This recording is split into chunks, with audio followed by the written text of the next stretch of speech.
Biz qora tuynuk haqida ko'p eshitganmiz. U hamma narsani yutib yuboradi, hatto yorug'likni ham. Lekin savol shuki, agar koinotda buning aksi bo'lsa-chi? Oq tuynuk.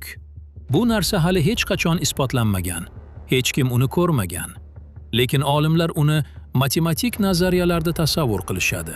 Tasavvur qil, qora tuynuk hamma narsani ichiga tortadi.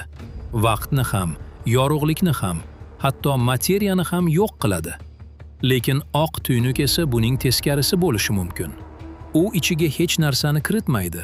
Aksincha, hamma narsani tashqariga chiqaradi. Ya'ni koinotdagi eng katta chiqish eshigi bo'lishi mumkin. Ba'zi olimlar shunday deydi. Qora tuynuk ichiga tushgan narsa yo'q bo'lib ketmaydi, balki u boshqa tomonga, oq tuynuk orqali chiqib ketadi. Bu degani qora tuynuk va oq tuynuk bir-biri bilan bog'langan bo'lishi mumkin. Bu wormhole degan nazariyaga ham o'xshaydi. Ya'ni koinotda yashirin tunnel bo'lishi mumkin.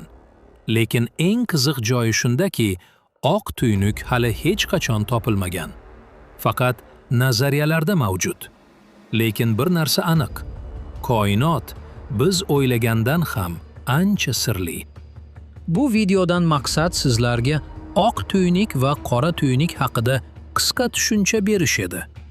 Agarda sizga video ma'qul kelgan bo'lsa, mehnatimizni qadrlab videoga bir dona like bosing va Adhamov Factor kanalimga obuna bo'ling.